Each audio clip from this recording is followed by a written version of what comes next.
விபச்சாரம் இருக்கு, வட்டி இருக்கு, கொலை இருக்கு, கொள்ளை இருக்கு, எத்தனை இருக்கு.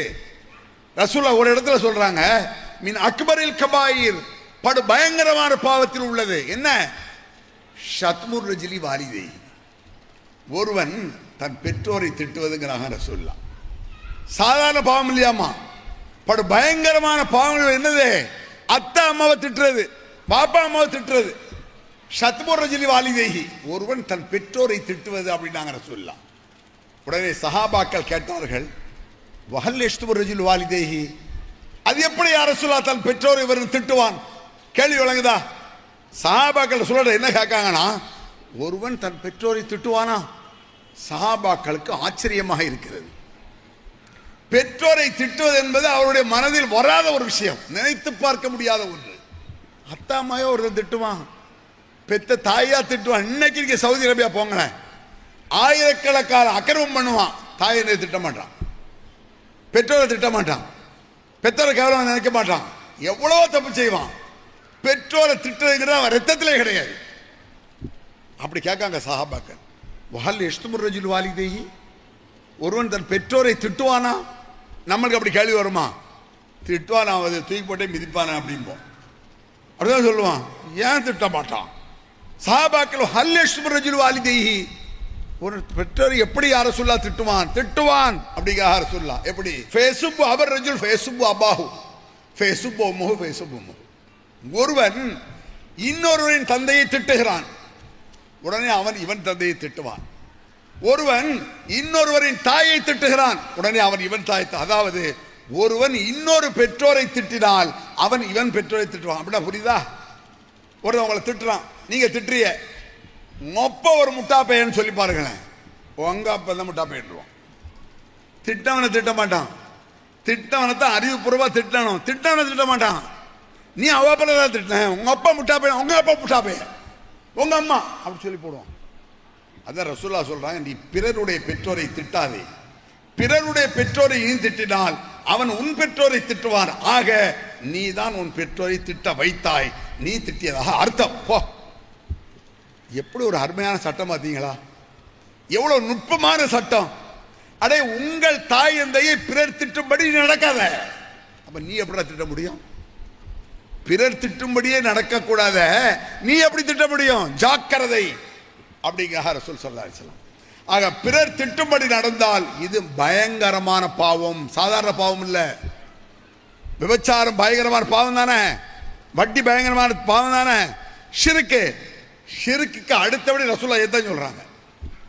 ஒருவன் தன் பெற்றோரை நோவினைப்படுத்துவது, தன் பெற்றோரை கேவலப்படுத்துவது, தன் பெற்றோரை திட்டுவது படு பயங்கரமான பாவம்டா இது.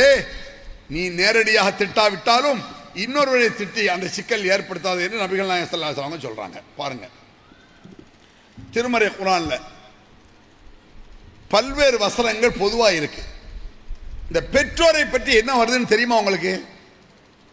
பெரும்பாலும் குர்ஆன்னா எதை ஆசியம் வருது, ஃபாத்தியா வருது, குல் எதை நினைச்சிட்டு இருக்கீங்க நீங்க? அது திருமறை குர்ஆன் வசனத்தை போல பெற்றோர் விஷயத்தில் பல்வேறு சட்டங்கள் இருக்கின்றன திருமறை குர்ஆன்ல. அல்லாஹ் தஆலா ஒரு இடத்துல சொல்றான், அனிஷ்குர்லி வலிவாலிதைக்க, எனக்கும் அல்லாஹ்க்கு எனக்கும் உன் பெற்றோருக்கும் நன்றி செலுத்துங்கள். எப்படி வார்த்தை தெரியுதா உங்களுக்கு? நபிகள் பெருமானாரை பின்பற்ற வேண்டும், நபிகள் பெருமானாருக்கு நன்றி செலுத்த வேண்டாம். நன்றி யாருக்கு செலுத்தணும்? படைத்தவனுக்கு நன்றி, அதற்கு அடுத்த நன்றி பெற்றோருக்கு, வேற யாருக்கும் கிடையாது. அனிஷ்குர்லி வலிவாலிதைக்க, எனக்கும் உங்கள் பெற்றோருக்கும் நன்றி செலுத்துங்கள். எவ்வளவு உச்சத்தில் இருக்கு பாருங்க. படைச்சதற்காக அவனுக்கு நன்றி செலுத்தணும், அதாவது தொழுவனும் வணங்கணும், அவனை தவிர யாரையும் வணங்கக்கூடாது. பெற்றதுக்காக தாய்க்கு நன்றி செலுத்து. நன்றி செலுத்தினா எந்த வகையிலும் பெற்றோர் மனம் கோடாமல் நடக்க வேண்டும், பெற்றோருடைய தேவைகளை தெளிவாக நிறைவேற்ற வேண்டும். ஃபலா தக்குல்லஹுமா உஃபின், பெற்றோர்களை சி என்று சொல்லாதே, சே என்று சொல்லாதே. வலா தன்ஹர்ஹுமா, வெறுத்து விரட்டி பேசாதே. தாய் தகப்பனை போய் முறைச்சு நிற்க கூடாது. என்ன என்னையா தகப்பன தாய அவங்கள்ட்ட நெஞ்ச விரிச்சுலாம் நிற்க கூடாது. வலா தன்ஹர்ஹுமா வகுல்லஹுமா கௌலன் கரீமா, கண்ணியமான வார்த்தைகளை பேசு. தாய் தகப்பன என்ன அருவருப்பான வார்த்தை, தாய் தகப்பன என்ன அசிங்கமான வார்த்தை, கண்ணியமா பேசு. சட்டங்க இது.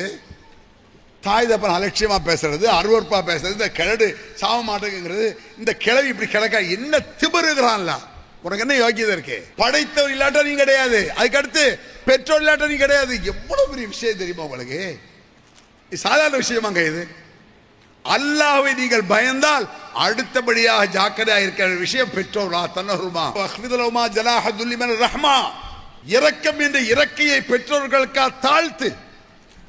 என்னத்தா என்னம்மா அவங்கள்ட்ட நிமிர்ந்து நடக்காத, ஆம்பாமா பேசாத, தாழ்த்து, ஒரு புஜத்தை தாழ்த்து. ரப்ப ரஹ்மா கமா ரப்பயானி சகீரா, அல்லாஹ் சொல்லி தர்றான். அல்லாஹ் எப்படி சொல்லி தர்றான்? உங்க அத்தா அம்மாக்க ஏண்டுகள் எப்படி கேட்கணும் தெரியுமா? யா அல்லாஹ், என்னை பெற்றெடுத்து பாதுகாத்து வளர்த்த எங்கள் பெற்றோர், அதனால ரஹ்மானே என் பெற்றோருக்கு நீ அருள் செய்வாயாக. அவர்கள் என்னை சின்ன வயதிலிருந்து பெற்றெடுத்து வளர்த்து ஒரு ஆளாக்கி விட்டுருக்காங்க. எவ்வளோ பெரிய கஷ்டப்பட்டிருப்பாங்க, எவ்வளோ துன்பப்பட்டிருப்பாங்க. நீ இன்னைக்கு 2 வயசு பிள்ளைய கஷ்டப்பட்டு பெற்று வளர்க்குறீல, உன் பையன் 10-15 இதை மாதிரி தான் உங்க அம்மா அவனை வளர்த்துருப்பாங்க, உங்க அத்தை அவனை வளர்த்துருப்பாரு. இது யாருமே யோசிக்கிறது இல்லை. எவ்வளோ கஷ்டப்படுறீங்க. சச்ச, இந்த புள்ள பெற்று வளர்க்குறதுக்குள்ள எப்போ பார்க்குறீங்கள? உங்க அம்மா அவனை அப்படித்தானே வளர்த்தாங்க, உங்க அத்தை அப்படித்தானே வளர்த்தாங்க. அல்லாட கேட்கணுமா? யா அல்லாஹ் ரப்பிர் ஹம்ஹுமா கமா ரப்பயானி சகீரா, சிறு வயதில் என்னை பேணி பாதுகாத்து வளர்த்ததை போல என் பெற்றோருக்கு நீ கிருபை செய்வாயாக ரப்பே என்று கேளுங்கள். இப்படி கேளுன்னு அல்லாஹ் சொல்றான். நீ என்ற துவா கேட்கணும், இப்படி கேட்கணும். எப்படி ஒரு சட்டம் இருக்கு பார்த்தியா? அல்லாஹ் தஆலா உன் பெற்றோருக்கு எப்படி கேட்கணும் சொல்லி தர்றான். இப்படி யாராவது கேட்டிருக்கமாங்க? யாராவது பெற்றோர்கள் இப்படி துவா செஞ்சிருக்கீங்களா? செய்ய மாட்டோம். நம்ம துவாவெல்லாம் நம்ம பிள்ளை படிக்கணும், பாஸ் ஆகணும், நல்ல மார்க் எடுக்கணும், டாக்டர் வேலை கிடைக்கணும், என் பிள்ளைக்கு நல்ல மாப்பிள்ளை கிடைக்கணும், இதைத்தானே சொல்லிட்டு இருப்பீங்க. வேண்டாம் நான் சொல்லலை. இதை விட தன் பெற்றோருக்கு யா அல்லாஹ் என் பெற்றோருக்கு அருள் செய்து கொண்டே இருப்பாயாக என்று கேளுங்கள். ரசூலுல்லாஹ் வர்றார் ஒரு சஹாபி. மன் ஹக்கு சுஹ்பா யா ரசூலல்லாஹ், நான் யாரிடத்தில் மிக நேசமாக இருக்க வேண்டும், பாசமாக இருக்க வேண்டும், யார்கிட்ட ரொம்ப தோழமையாக இருக்கணும், உலகத்தில் யார் எனக்கு பெருசு அப்படின்னு கேட்கார். உம்முக்கே என்றார்கள் நபிகள், உன் தாய். மீண்டும் கேட்கிறார், உன் தாய். மீண்டும் கேட்க, உன் தாய் தாப்பா. யாரிடத்தில் நேசமாக இருக்க வேண்டும்? தாய் தாய் தாய். 4வதாக உன் தந்தை அப்படிங்கிறார் ரசூலுல்லாஹ். 3 மடங்கு மதிப்பில் கூடியவள் தாய். நம்ம யாருமே அத்தாவை மதிச்சாலும் அம்மாவை மதிக்க மாட்டோம், பார்த்துருக்கீங்களா? அத்தாவை எல்லாரும் வாங்கத்தா, எருங்கத்தா, போங்கத்தா, என்னத்தா, வாங்கத்தா. அம்மாவை வாமா போமா ஈமா. யாராவது அம்மாவை பார்த்து வாங்கம்மான்னு சொல்லி பாருங்களேன், அவ என்ன என்ன வாங்குங்கிற, அம்மாக்கே வெக்கமா இருக்கு. அம்மா போய் வாங்க அப்படி ஆக்கிட்டோம். அடே தகப்பனை விட அதுக்காக தகப்பனை மதிக்க வேண்டாம்னு சொல்ல, உச்சகட்ட மதிப்பு தாய், அதற்கு அடுத்த தகப்பன், அப்புறம் தான் மனைவி, மக்கள், பொஞ்சாதி பிள்ளைலாம். அப்புறம் நல்லா ஞாபகம் வச்சுக்கிடுங்க, மனைவி, புருஷன், பொண்டாட்டி எல்லாம் எப்போ தாயினை பிறகு மூளைக்கு போயிடும், ஃபர்ஸ்ட் அங்கதான் நிற்கும். அப்ப ரசூல் ஸல்லல்லாஹு அலைஹி வஸல்லம் அவங்க என்ன செய்யறாங்க? அஸ்மா என்ற ஒரு சஹாபி பெண்மணி, யார் ரசூலல்லாஹ், அவங்க கேட்கறாங்க பாருங்க, எப்படி அழகான கேள்வி. நீங்க சில பேர் கேட்பீங்க, ஆமா எங்க அம்மா ஒரே ஷிர்கில் கிடக்குது, தர்காவில் போய் கிடக்குது, ஒரே கபரில் போய் கிடக்குது, இப்படிலாம் நீங்க கேட்பீங்கல்ல. ஒரு பொம்பளை கேட்கறாங்க, அஸ்மா என்ற பெண், யார் ரசூலல்லாஹ், கதிமத் அலைய உம்மி வஹிய முஷ்ரிகத்துன் ஃபீ அஹ்தி ரசூலுல்லாஹி ஸல்லல்லாஹு அலைஹி வஸல்லம். ரசூலுல்லாஹ் காலத்தில் யார், அந்த காலத்தில் ரசூலுல்லாஹ் காலத்தில் ஒரு பொம்பளை வந்து ரசூலுல்லாஹ் கேட்குது, யார் ரசூலல்லாஹ், என்னுடைய தாய் முஷ்ரிக்கு, ஷிர்க் வச்ச ஆளு, கோயிலில் போய் கும்பிடுற ஆளு, சிலையை வணங்குற ஆளு, எங்க அம்மா என்ன தேடி வருது, நான் எங்க அம்மாவை சேர்த்துக் கொள்ளலாமா?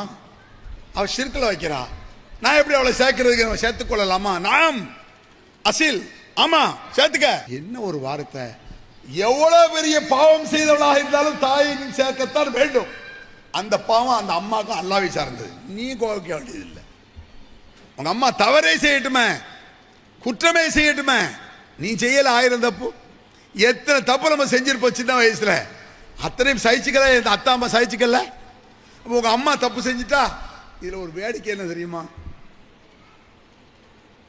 பெண்கள் பெரும்பாலும் புருஷன்ட்ட சொல்லுவாங்க, ஏங்க உங்க அம்மாவை பாருங்க, உன் தங்கச்சி பிள்ளைய தூக்கி தூக்கி கொஞ்சுது, நம்ம பிள்ளைய கொஞ்சலை சொல்றாங்களா? எல்லாரும் 90% சொல்லுவாங்க, அங்க பாருங்க அவங்க அத்தாவையும் அவங்க அம்மாவையும், உங்க அக்கா தங்கச்சி பிள்ளை தூக்கி இப்படியே கொஞ்சிறாரு, நம்மளை கொஞ்சலை. ஏய், இவன் என்ன சொல்லணும்? என்ன வளர்த்ததுக்கு தான் நான் கவனிக்கணும். என் பிள்ளைய வளர்த்தா வளர்க்காட்டி என்ன? என் பிள்ளைய எங்க அத்தா அம்மா வளர்க்க வேண்டாம், என்ன வளர்த்தாங்கல்ல? என்ன அறிவில்லாம பேசுறாங்க, என்ன பேச்சு இது? என்னை வளர்த்ததற்காக என் பிள்ளை அல்லாஹ் தஆலா என்ன வளர்த்ததை கவனிக்க சொல்றான். என் பிள்ளைய அத்தா அம்மா வளர்க்க வேண்டிய அவசியம் நான் தான் வளர்க்கணும். என் பிள்ளை எங்க அம்மா தூக்குறான் என்ன தூக்காட்டி என்ன? இது நிறைய பேற்ற இருக்கு. அன்னைக்கு ஒரு ஊர்ல பேசிட்டு சும்மா முடிச்சுட்டு வர்றேன், வெளியே 2 பேர் பேசுறாங்க. என் புருஷன் ஏற்கனவே அத்தா அம்மானு குதிப்பாரு, இப்ப இவர் வேற இப்படி சொல்றாரு. நானா சொல்றேன், குர்ஆன்ல இருக்கியா, ஹதீஸ்ல இருக்கு, இஸ்லாமிய சட்டத்தை சொல்றேன், நான் சொல்றதுக்கு என்ன இருக்கு? இவர் இது வேறையா? இன்னும் எங்க புருஷனை கையில பிடிச்ச முடியாத. ஏன் அம்மா பெத்தவள்ள. இன்னொரு விஷயம் சொல்லட்டா உங்களுக்கு, அதில் யாரும் வருத்தப்படக்கூடாது. நிலவரம் ஃபேட், அதுதான் உண்மை நிலவரம். மனைவி உறவு கணவர் உறவு அறுத்து விடலாம். அக்கா எல்லாத்தையும் தலா கூட சொல்லலை, அறுத்து போகிற உறவு தான் அது. நம்ம சேர்ந்து வாழ்வோம், அறுக்க வேண்டாம், தலாக்கெல்லாம் விட வேண்டாம். வேற வழி இல்லைங்கிற பட்சத்தில் அந்த உறவை அறுத்தரலாம். பெற்றோர் உறவை அறுக்க முடியாது. சொல்லுங்க பதில், யாராவது சொல்ல முடியுமா? அக்கா அண்ணன் தம்பி இந்த உறவெல்லாம் அறுக்க முடியாது. பெற்றோர் உறவை அறுத்துருவீங்களா? அறுக்க முடியாதுங்க. மனைவியை நான் செலக்ட் பண்றேன், கணவனை நீங்க செலக்ட் பண்ணுவீங்க, தாயை நீங்க செலக்ட் பண்ணீங்க, அல்லாஹ் அமைச்சு தந்தோம். அத்தாமா அவரை முடிவு பண்ணுவீங்க.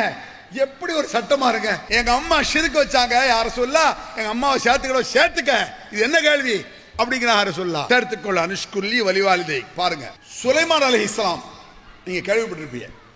சுலைமான் அலைஹிஸ்ஸலாம் இந்த உலகத்தில் மாபெரும் ராஜாங்கத்தில் இருந்தவர்கள் சுலைமான் அலைஹிஸ்ஸலாம். அவங்கள மாதிரி ராஜாங்க யாருக்குமே கிடையாதுங்க. நல்லா கவனிச்சுக்கிடுங்க. ரசூலுல்லாஹ் கூட அவ்வளவு பெரிய ராஜாங்கம் கிடையாது, இப்ராஹிம் நபி கிடையாது, எந்த நபிக்கும் கிடையாது. மாபெரும் ராஜாங்கத்தை அல்லாஹ் சுலைமான் நபி கொடுத்திருந்தான். எந்த அளவுக்கு தெரியுமா? அந்த சாம்பிள் ஒன்று சொல்ற பாருங்க. யாமலூன லஹு மா யஷா மின் மஹாரிப வ தமாசில வ ஜிபானின் கல்ஜபாப் குதுரி ராசியாத். சுலைமானுக்காக சில ஜின்கள் இருந்தன. ஜின்னு, அந்த ஜின்கள் எல்லாம் பிரம்மாண்டமான மாளிகைகளை கட்டி கொடுக்கும் சுலைமான் நபிக்கு. அவருக்காக கொப்பரை பாத்திரங்கள், மனிதர்களால் நகர்த்த முடியாத பாத்திரம், தேக்ஸாமாங்கல்ல, பெரிய பெரிய தேக்ஸா, இந்த அண்டா தேக்ஸான்னு சொல்லுவாங்கல்லங்க, 50 பேர் சேர்ந்து கூட தூக்க முடியாது. மிகப்பெரிய தேக்ஸாக்களை கொப்பரைகளை எல்லாம் இந்த ஜின்கள் செய்து கொடுத்து சுலைமான் நபிக்காக செய்த. அதாவது சுலைமான் நபிக்கு ஜின்கள் அடிமையாக இருந்ததுன்னு அர்த்தம். என்ன சொன்னாலும் கேட்கும். அவ்வளவு பிரம்மாண்டமான ராஜாங்கம். ஒரு இடத்துல பறவையிடம் பேசினால் சுலைமான் நபிலாம் வரும். பறவையிட்ட பேச முடியுமா? எறும்பு பேசுறது சுலைமான் நபிக்கு தெரியுமாமா? கேள்விப்பட்டீங்களா? ஃபதபஸ்ஸம லாஹிக மின் கௌலிஹா.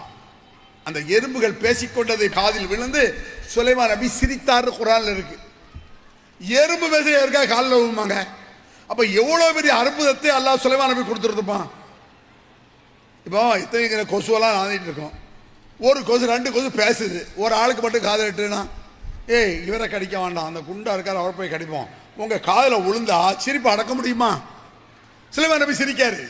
அந்த எறும்புகள் பேசிக்கொண்டதை பார்த்து சிரித்தார். அவ்வளோ பெரிய ஒரு நுட்பத்தை அல்லாஹ் சொல்லி கொடுத்துருக்கான். ஜின்கள் பராக்கிரமசாலிகள். ஜின்கள் எல்லாம் மனிதர்களால் கட்ட முடியாத மிகப்பெரிய பிரம்மாண்டமான பெரும்பெரும் ராட்சச மிஷின்கள் தான் வந்து தூக்கணும், கிரைன்கள் வந்து தூக்க வேண்டிய பெரும்பெரும் பாறைகளை ஜின்கள் எல்லாம் அசால்ட்டா தூக்கி வச்சிடும். பைத்துல் முகத்தஸை கட்டியது கேள்விப்பட்டிருப்பிய. சுலைமான் அலைஹிஸ்ஸலாம் காலத்தில் ஜின்கள் கட்டியதுங்கிறான்ல. அப்போ சுலைமான் நபி சொல்லத்தான் அது கேட்டிருக்கு. இன்னொரு வாசனம் பாருங்க,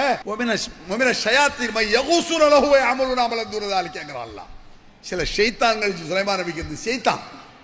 ஷைத்தான்கள் சுலைமான் நபிக்கு இருந்த என்ன வேலை? முத்து குளித்து வர்ற வேலை. ஏய் 4 ஷைத்தாங்க வாங்கடா, அந்த கடல் போய் முத்து எடுத்துட்டு வாங்கடா, எடுத்துட்டு வந்துடும். குர்ஆன்ல இருக்கு. இது நம்பணும், நம்பாட்ட முஸ்லீம் இல்லை, கதை இல்லை, இது அஜத்மால விடுற ரீல் இல்லை, இது பச்சை குர்ஆன் வசனம், அல்லாஹ் சொல்லக்கூடிய விஷயங்கள். இது சில ஷைத்தான்கள் இருந்தானே சுலைமான் நபிக்கு பல்வேறு வேலைகளை அவைகள் செய்யும். அவ்வளவு சக்தி வாய்ந்த மாபெரும் ஆற்றல் இருக்கக்கூடிய மிகப்பெரிய சக்கரவர்த்தியாக இருந்த சுலைமான் நபி எப்படி துவா செய்யறாருன்னு பாருங்க. அதான் சொல்ல வர்றேன். இவ்வளவு பெரிய ஆட்சி இருந்தல்லங்க, அதையெல்லாம் சுலைமான் நபி அல்லாஹ்ட்ட துவா செய்யல, அதை பத்தி எல்லாம் பெருசா பேசல. என்ன ஒரு துவா செய்யறார் பாருங்க.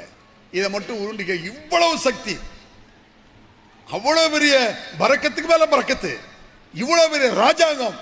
அவர் துவா செய்தார் அப்படின்னு அல்லாஹ் குர்ஆன்ல சொன்னார். என்ன செஞ்சாரு? கால ரப்பி, யா அல்லாஹ் இறைவா, அவுஸிஅனி அன் அஷ்குர நிஅமத்தக அல்லதி அன்அம்த அலைய வ அலா வாலிதைய. யா அல்லாஹ்,